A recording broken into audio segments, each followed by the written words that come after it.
भाजपा संसदीय दल की आज राजधानी दिल्ली में बैठक हुई। इस बैठक को प्रधानमंत्री नरेंद्र मोदी ने संबोधित किया। आइए सुनते हैं प्रधानमंत्री के संबोधन को।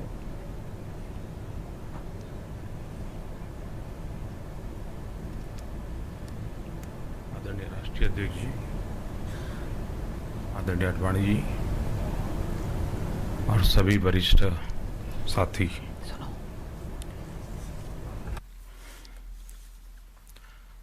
हमारे देश में संसद में हंगामा होना, संसद न चलना, ये पहले भी होता था। इस बार जरा ज्यादा हुआ, लेकिन एक मूलभूत फर्क है कि पहले संसद में बाधाएं इसलिए आती थी, रुकावटें इसलिए आती थी, हंगामे इस बात को लेकर के होते थे कि देश के सामने भयंकर घोटाले उजागर होते थे, भ्रष्टाचार के गंभीर आरोप सामने आते थे और विपक्ष ईमानदारी के मुद्दे पर एक होकर के लड़ाई लड़ता था। पहली बार देश में ऐसा हुआ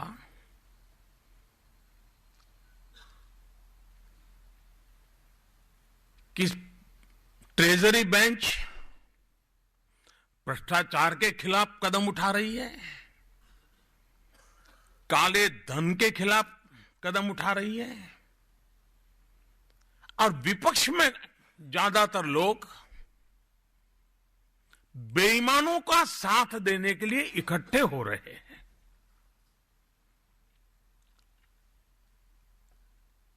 कभी कभार नासमझी में या स्वार्थवश किसी ने बेईमानों का पक्ष भी लिया होगा, तो चुपचाप रह करके लिया होगा, न बोल करके मदद की होगी। देश में ऐसा पतन राजनीतिक जीवन में आया है कि बेईमानों के पक्ष में खुलकर के बोलने की कुछ लोगों ने हिम्मत दिखाई है। यह सबसे ज्यादा चिंता का विषय है।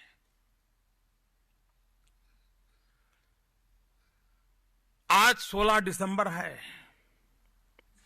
1971 में भारत की वीर सेना ने, पराक्रमी सेना ने पाकिस्तान को घुटने टेकने के लिए मजबूर कर दिया था और बांग्लादेश के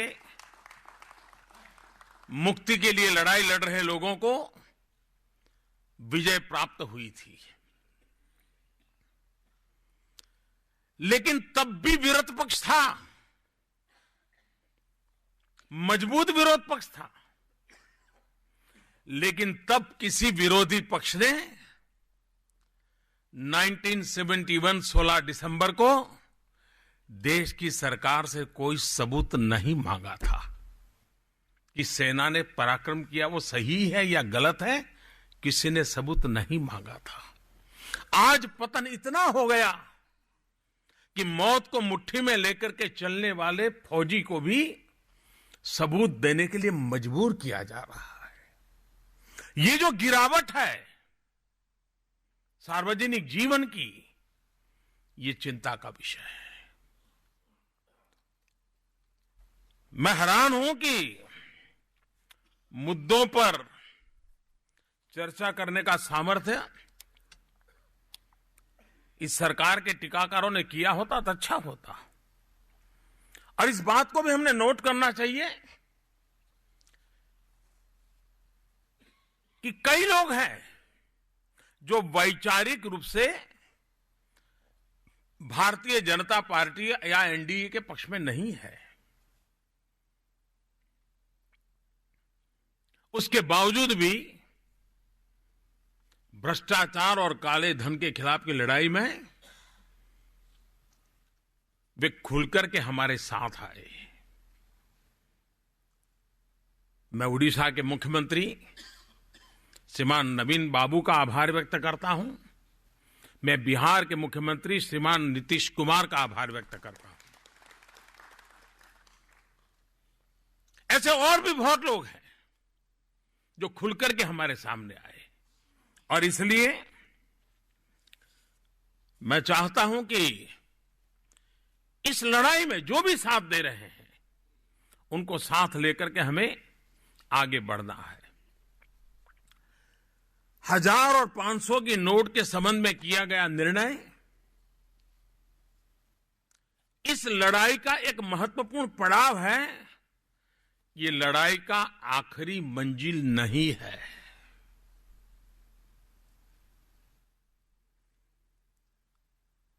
मध्यम वर्ग का शोषण अगर रोकना है, गरीबों को हक दिलाना है, तो भ्रष्टाचार और काले धन से देश को मुक्त कराना अनिवार्य है। और उसके लिए हिम्मतपूर्वक निर्णय करने पड़ेंगे। 26 मार्च 2014 जबकि देश लोकसभा के चुनाव लड़ रहा था, तब यूपीए की सरकार थी। 26 मार्च 2014 को देश की सुप्रीम कोर्ट ने क्या कहा था? Since 1947 for 65 years nobody thought of bringing the money stashed away in foreign banks to the country. The government has failed in its role for 65 years.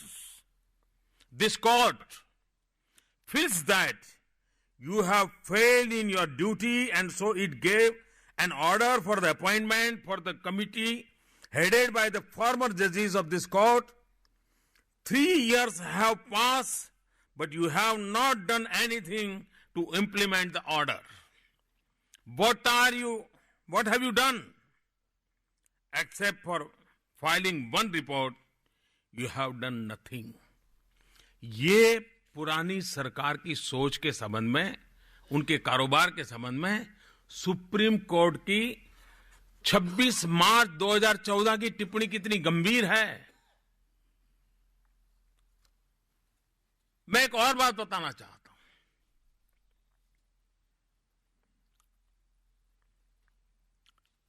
1971 में जबकि श्रीमती गांधी इस देश में राज करती थी, एक वांछू कमेटी बनी थी, जिस वांछू कमेटी का एक रिपोर्ट आया था और जिसमें नोटों पर पाबंदी लगाने के विषय में गंभीरतापूर्वक चर्चा की गई थी। और उस कमेटी का रिपोर्ट कहता है, और यह 1971 की बात है, we are fully aware of the not two successful results of the demonetization in 1946. Yet, we are confident that these measures, if introduced now, would achieve substantial result because of altered circumstances. Wanchu committee का कहना था कि 1946 में demonetisation हुआ तो उसमें सफलता नहीं मिली, लेकिन अगर 71 में करेंगे तो हमें बहुत बड़ी सफलता मिलेगी। कहने का तात्पर्य यह है कि 1971 में देश को इसकी जरूरत थी जो आज हमने किया है। इतने साल देर कर करके देश का कितना नुकसान किया है ये हम कल्पना कर सकते हैं। और उस समय के जो कैबिनेट सेक्रेटरी, एक सीनियर आईएएस अफसर थे, उन्होंने किताब लिखी है। उस किताब का एक वाक्य मैं कोट करना चाहता हूं। उस किताब में श्रीमान माधव गोडबोले की किताब है, Unfinished Innings, Recollections and Reflections of a Civil Servant. वे बाद में कैबिनेट सेक्रेटरी भी बने थे। और यशवंतराव चव्हाण जब फाइनेंस मिनिस्टर थे तब वे उनके सचिव थे। तब उन्होंने एक बड़ा मजेदार अपनी किताब में उल्लेख किया है।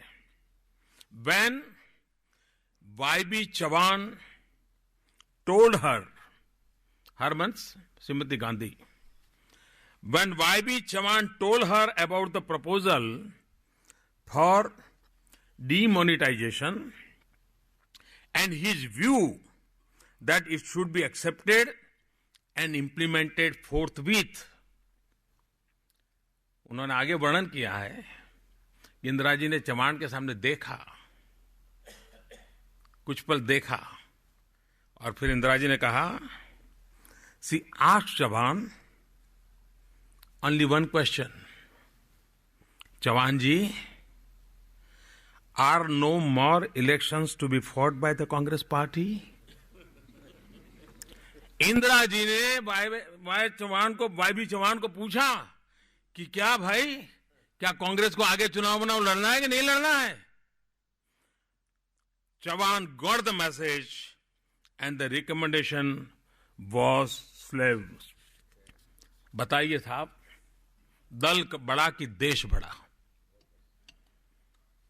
ये 1971 में सारे रिपोर्ट थे उनके, ये वित्त मंत्री कह रहे थे कि करने की आवश्यकता है, देश के लिए जरूरी है। और उस समय के सीनियर सिविल सर्वेंट ने लिखा है कि वाई.बी. चव्हाण को जब ये पूछा गया, सारी बात रुक गई। जो काम 1971 में किया होता तो आज ये देश की बर्बादी नहीं होती। इस प्रकार से देश को चलाया गया है।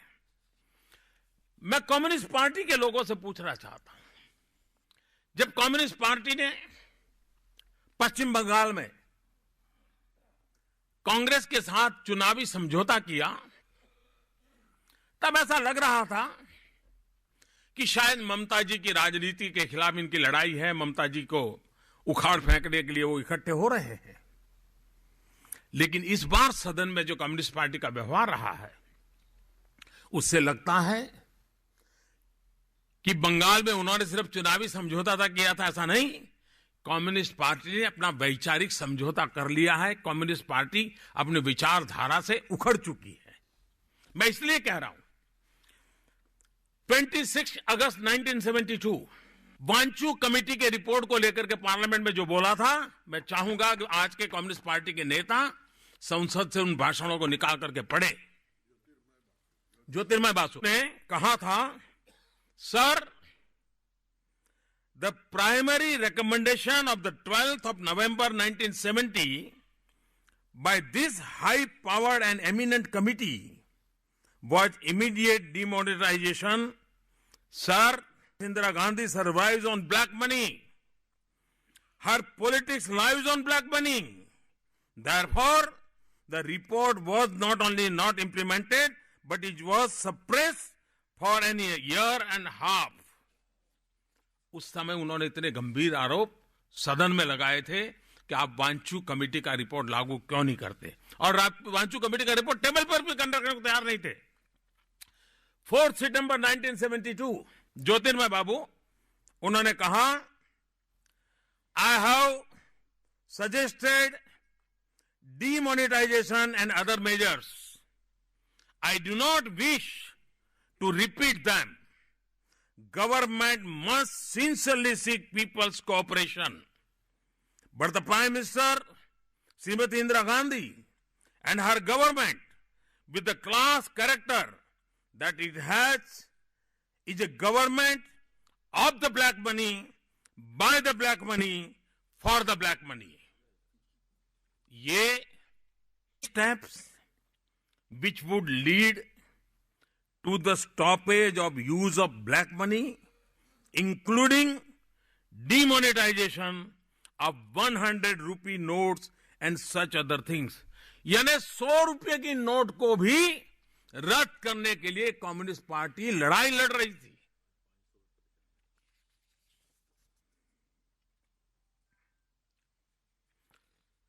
अब एक और बात भी, रिजर्व बैंक के पूर्व गवर्नर मिस्टर बी रेड्डी, उन्होंने इसी साल अक्टूबर में एक मेमोरियल लेक्चर में अपना भाषण करते हुए एक बात उजागर की। उन्होंने कहा, बेनामी transaction prohibition act was enacted इन 1988। बेनामी संपत्ति का कानून 1988 में हिंदुस्तान की पार्लियामेंट ने पास किया था। फॉर सम रीजन और the other, no regulations were issued under the act. In other words, it remained unimplemented for more than 25 years. ये जो आज वहां क्यों ऐसा कर रहे हैं, इसके लिए ज्यादा दिमाग खपाने की जरूरत नहीं। उनके व्यवहार से पता चलता है कि 1988 में बेनामी संपत्ति के लिए आप कानून पास करते हो और इतने साल बीतने के बाद भी उसको नोटिफाई नहीं करते हो। संसद में पारित कर करके, प्रेस कॉन्फ्रेंस लेकर के, पब्लिसिटी कमा करके राजनीति करते रहते हो, लेकिन आप इसको लागू नहीं करते हो। अब इस सरकार ने आकर के समयानुकूल परिवर्तन किया और परिवर्तन करके उसको नोटिफाई कर दिया। अब मान लीजिए मैं आगे कोई कदम उठाऊंगा, ये सरकार उठाएगी कदम। आखिर हमने बेनामी संपत्ति का कानून पारित क्यों किया है? अब फिर ये चिल्लाएंगे कि मोदी ने जल्दबाजी क्यों कर दी। आपने 88 से अब तक उसको लागू नहीं किया। देश में बेनामी संपत्ति इकट्ठी करने वालों को खुली छूट दे दी और यह सरकार कानून पारित कर चुकी है, नोटिफाई कर चुकी है, लागू करने के लिए कदम उठाएगी और फिर आप चिल्लाना शुरू करोगे क्या? क्या देश ऐसे चलाओगे क्या? ये सारी मुसीबत की जड़ यह है कि इनके लिए देश से बड़ा दल है, हमारे लिए दल से बड़ा देश है। और इसलिए, और जहां तक वैचारिक इरादों का सवाल है, देखिए क्या हाल है।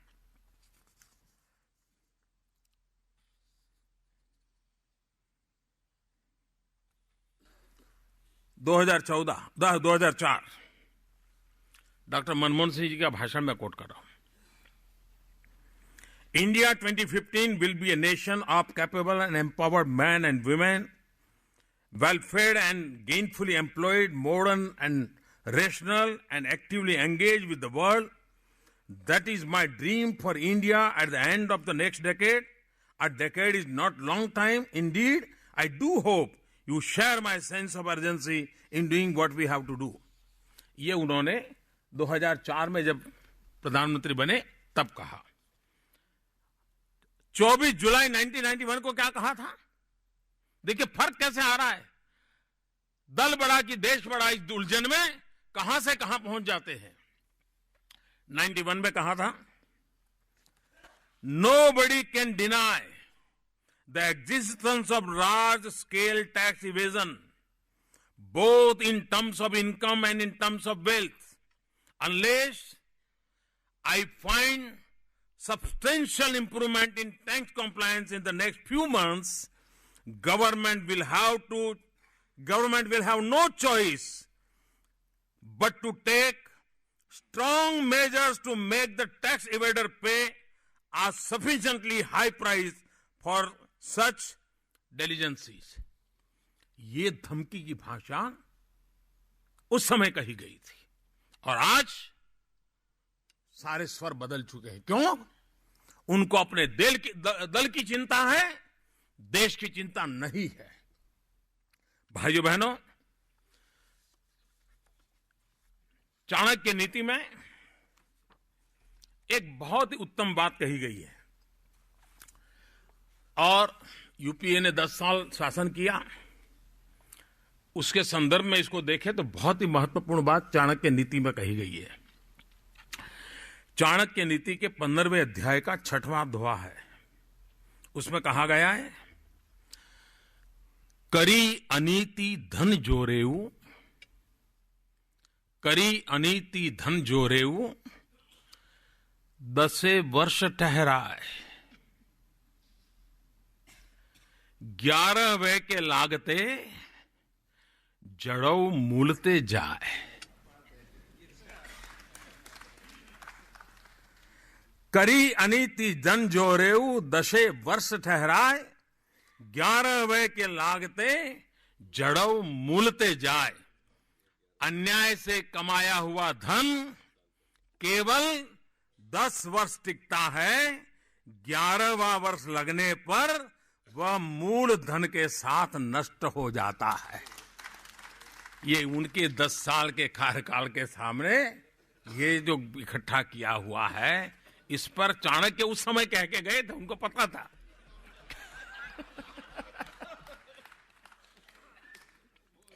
और इसलिए,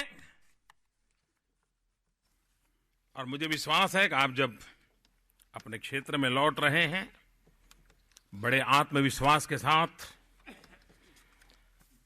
देश को भ्रष्टाचार से मुक्त कराने के लिए, काले धन से मुक्त कराने के लिए हमने लड़ाई लड़नी है, लड़ाई को आगे ले जाना है।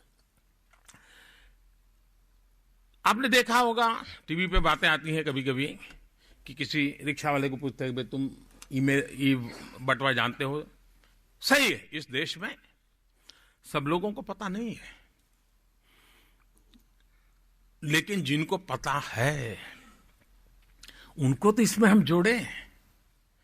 मान लीजिए इसमें 40% लोग होंगे जो इसको हम पढ़े लिखे माने, जिनके हाथ में स्मार्टफोन मांगे। अगर इतनों को भी इसमें ला दें तो जो गरीब रिक्शा वाला है, जो कैश से खर्चा करता है, उसमें रत्ती भर भी बेईमानी नहीं होती है भाई। सवाल उन लोगों का है जो जानते हैं तो भी नहीं करते हैं, और इसलिए उनको इस रास्ते पर लाने के लिए इस डिजिटल मूवमेंट को हमें आगे बढ़ाना है। आपने देखा होगा, कल बड़ी महत्वपूर्ण कुछ योजनाएं सरकार ने लॉन्च की है। मैं चाहता हूं कि इसको आप कैसे आगे बढ़ाएं। एक, लकी ग्राहक योजना, दूसरी है डिजी धन व्यापारी योजना। इस योजना के तहत डिजी धन योजना का पहला लॉन्चिंग क्रिसमस के दिन होगा, 25 दिसंबर को। और क्रिसमस गिफ्ट, ये बहुत बड़ी बात होती है, तो क्रिसमस गिफ्ट के रूप में जो भी लोग ऑनलाइन ट्रांजैक्शन करते हैं, कहीं पर भी करेंगे, उसका एक स्पेशल नंबर ऑटोमेटिक जनरेट होता है, हर किसी का होता है। उसका एक पूरे देश में 8 नवंबर से लेकर के 24 दिसंबर तक जिन्होंने भी किया होगा, उसका एक ड्रॉ 25 दिसंबर को निकलेगा। और उस दिन 15,000 लोगों को जो ड्रॉ में जीत करके आएंगे, 15,000, उनके खाते में 1,000 रुपया गिफ्ट के रूप में डाल दिया जाएगा। 15,000 लोगों को 1,000 रुपया। और कौन लोग इसका फायदा उठा सकेंगे? जो 50 रुपये से ज्यादा खर्च किया है और 3,000 से कम किया है। ये अमीरों के लिए नहीं है, ये उसी को फायदा मिलेगा जो 50 रुपये से ज्यादा खर्च किया है और 3,000 रुपये से कम किया है। तो वो ऑटोमेटिक टेक्नोलॉजी है। और ये योजना डेली चलेगी, डेली ड्रॉ होगा, हर दिन 15,000 परिवार, हर एक को 1,000 रुपया, और ये 100 दिन तक चलेगा। आप कल्पना कर सकते हैं कितने लाख परिवारों में इस योजना का सीधा लाभ मिलेगा। अब आप उनको ये बात पहुंचाएंगे तो फिर वो जरूर डिजिटल पेमेंट देगा, गरीब से गरीब भी डिजिटल पेमेंट देगा। फिर वो कहेंगे नहीं भाई मुझे कैश नहीं देना, इनाम मिल जाएगा। दूसरा, व्यापारियों को भी प्रोत्साहन मिलना चाहिए, और इसलिए जो व्यापारी इस काम को बढ़ावा देते हैं उनका अलग ड्रॉ होगा, व्यापारियों का, जिनके यहां ग्राहक आते जाते हैं, और उनके लिए भी इनाम होंगे। ये इनाम सप्ताह में एक बार होंगे, जिसमें ग्राहकों को जो लाखों रुपए का इनाम है, व्यापारियों को भी लाखों रुपए का इनाम है। फिर 3 महीने के बाद एक बम्पर ड्रॉ होगा। वो है 14 अप्रैल बाबा साहब आम्बेडकर जी की जन्म जयंती पर। और उस दिन का जो 8 नवंबर से लेकर के 14 अप्रैल तक जिन्होंने भी इसमें हिस्सा लिया होगा, वो सब इसमें शामिल किए जाएंगे और वो शायद करोड़ों रुपए में इनाम होगा। उसकी पूरी योजना विस्तार से आपको लिख करके दे दी गई अभी। ये आपका काम है। जैसे कल अखबार में एडवर्टाइजमेंट आएगी, आप अपने क्षेत्र की हर दुकान में अखबार की एडवर्टाइजमेंट की कतरन करके उस पोस्टर को एक कार्डबोर्ड पर लगवा सकते हो। हर दुकान पे आप दुकानदारों की मीटिंग करके समझा सकते हो कि भाई ये लकी ड्रॉ है इतना बड़ा, तुम इसमें शरीक हो जाओ। अगर एक बार छोटा व्यापारी जुड़ गया, इसका आगे फायदा क्या होने वाला है? देखिए, आज छोटे व्यक्ति को, एक धोबी है, प्रेस करता है, उसके पिताजी भी प्रेस करते हैं, उसके दादा भी प्रेस करते थे।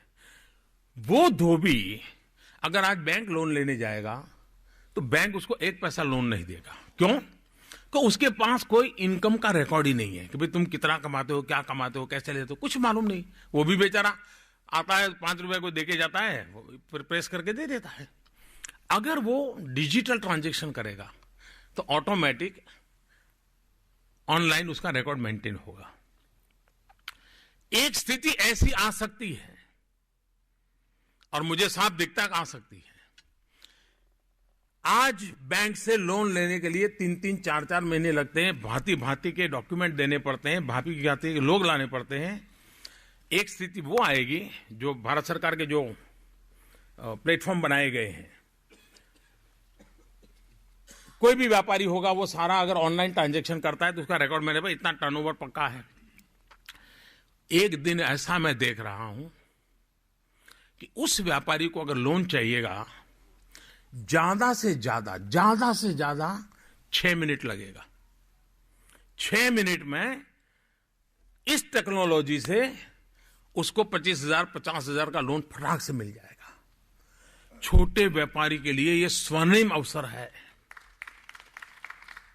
क्योंकि उसका रिकॉर्ड होगा, कोई डॉक्यूमेंट देखने नहीं पड़ेंगे। जो उस प्लेटफॉर्म को देगा, अच्छा भाई पिछले महीने तुम्हारा 20,000 का था, ठीक है 10,000 रुपया तुम्हें और लोन दे देते हैं, तुम आगे बढ़ो, वो तुरंत निर्णय करेगा। पूरी टेक्नोलॉजी के कारण करप्शन जाएगा, सामान्य मानवी को ताकत मिलने वाली है। मैंने सरकार के अफसरों को 2 सूचनाएं दी है जिस बात को आप प्रचारित कर सकते हैं। कुछ व्यापारियों को लगता है कि भाई अभी हम डिजिटल चले जाएंगे और हमारा टर्नओवर बढ़ जाएगा। पहले तो हमारा टर्नओवर कैश था तो हम लिखते नहीं थे, अब डिजिटल जाएंगे। अभी तो हम सब लाइन पे आना चाहते हैं, मोदी जी के साथ चलना चाहते हैं, लेकिन अगर उसके हिसाब से आप पुराना निकालोगे कि भाई तुम्हारा दिसंबर में डिजिटल में 2 लाख था, इसका मतलब कि तुम्हारा जुलाई अगस्त में भी 2 लाख होगा, तब तो तुमने 20,000 लिखाया था, चलो पुराना भी निकालो। मैंने सरकार के सभी अधिकारियों से कह दिया है, पुराना कोई पोस्टमार्टम नहीं करना है, वरना आप किसी को भी मुख्य धारा में ला ही नहीं पाओगे।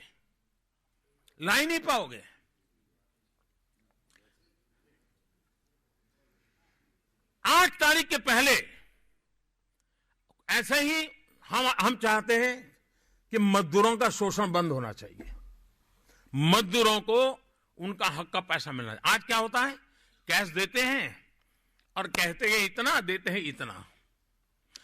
क्यों ऐसा करते हैं? कुछ मानो पूरा भी देते हैं, लेकिन उनको लगता है कि लेबर एक्ट में आ जाएंगे, इसलिए वो रिकॉर्ड नहीं रखता है। अब डिजिटल पेमेंट से वो लेबर एक्ट के अंदर आएगा। उसके लिए भी कुछ लोगों का कहना है कि साहब ये पुराना न खोले। मैं लेबर मिनिस्ट्री से भी कहा है कि 8 नवंबर के पहले, अब आप कहोगे भाई तुम्हारे यहां तो 100 एम्प्लॉई हैं, तुम डिजिटली 100 को देते हो, पहले तो तुम 10 ही बताते थे, अब पुराना भी निकालो, 6 साल का निकालो। ये अफसरशाही नहीं चलेगी। बहुत साफ हूं मैं इस देश के सामान्य मानवी के लिए ये सरकार जितना सकारात्मक कर सकती है उस करने के पक्ष में हूं। और इसलिए 8 नवंबर के बाद जो भी मुख्य धारा में आना चाहते हैं उनको अवसर मिलना चाहिए, और ये डिजिटल व्यवस्था के कारण ये संभव होगा। और देश का हर व्यक्ति जी ये अफसरशाही का जुल्म सहने को तैयार नहीं है। हम उससे मुक्त कराना चाहते हैं और एक ऐसी सरकार है जो अफसरशाही से भी सामान्य नागरिक को मुक्त कराने के लिए खुद कदम उठा रही है। तो ये आगे की सोच, आप कल्पना कर सकते हैं जब 6 मिनट में लोन मिल जाएगा वो कितना बड़ा निर्णय कर पाएगा जी। उसके सामने मान लीजिए बाजार में कुछ खरीदने के लिए, बेचने के लिए किसान आया है, पैसा नहीं है, लेकिन वो अपना रिकॉर्ड तुरंत रिक्वेस्ट करेगा ऑनलाइन मोबाइल से, वो तुरंत अपना रिकॉर्ड देखेगा और 6 मिनट में लोन मिल जाएगा। तो किसान जो माल लेकर के आया है वो तुरंत खरीद लेगा, किसान का भी फायदा होगा, व्यापारी को भी काम हो जाएगा, बैंकिंग सिस्टम भी सरल हो जाएगी। इतनी संभावनाएं डिजिटल में पड़ी हुई है। और इसलिए ये डिजिटल सिर्फ नोटों, कागज की नोटें कम करने का कार्यक्रम नहीं है जी, ये पूरी तरह वे ऑफ लाइफ बदलने का कार्यक्रम है, एक वे ऑफ इकोनॉमिक सिस्टम को बदलने का कार्यक्रम है। और दुनिया में उन्हीं देशों ने प्रगति की है जिन्होंने इन बदलाव को समय रहते हुए स्वीकार किया है। हम लोगों का ये प्राइम रिस्पॉन्सिबिलिटी होनी चाहिए कि हम इस बात को आगे बढ़ाएं। 15,000 परिवारों को हर दिन इनाम आप पहुंच सकते हैं लोगों के पास। आप ध्यान रखिए कि आपके इलाके में किसको ड्रॉ लगा है, उनका सम्मेलन कीजिए। देखो भाई, मेरे यहां 1,000 रुपया आ गया। ये बात आपको एनकैश तब होती है जब आप उसके साथ जुड़ते हैं। बाकी सरकार एक के बाद एक जनहित में कदम उठा रही है और आपको अब पता चल गया होगा, हम टुकड़ों में नहीं सोचते हैं, एक पूरा फुल स्केल डिजाइन के साथ सोचते हैं, पत्ता धीरे धीरे खोलते हैं लेकिन पूरे स्केल में सोच करके चल रहे हैं, उसी को आगे बढ़ना है। बेनामी संपत्ति का कायदा पहले पास किया था, डिजिटल का फरवरी से अक्टूबर तक 23 महत्वपूर्ण डिसीजन लिए हुए हैं इस सरकार ने। डिजिटल प्रमोशन के लिए फरवरी से अक्टूबर तक 23 महत्वपूर्ण डिसीजन लिए हुए हैं। लेकिन अगर हम उसको ध्यान नहीं रखेंगे, हम उसको ऐसे ही कार्यवाही मानेंगे तो बदलाव नहीं आ सकता है। और जो सफलता मिली है जी इस अभियान को, कोई कल्पना नहीं कर सकता है कि ऐसी सफलता मिले। जन समर्थन मिला है और मैंने पहले दिन कहा है 50 दिन मुश्किल है, मुश्किलें बढ़ती जाएगी, लेकिन 50 दिन के बाद मुश्किलें कम होते होते होते स्थिति नॉर्मल होने में देर नहीं लगेगी। 50 दिन अभी भी मैं कह रहा हूं। वैसे आज रिपोर्ट शुरू हुआ है कि काफी नॉर्मल हुआ है, फिर भी मैं कहता हूं 50 दिन तकलीफ है ही है। 50 दिन के बाद एकदम ऊंचाई तकलीफ पहुंचेगी, फिर धीरे धीरे करके ठीक होगा। ये बात हमको लोगों को बतानी होगी। अच्छा करने का हमारा प्रयास है, होके रहेगा, मेरा विश्वास है। बहुत बहुत धन्यवाद।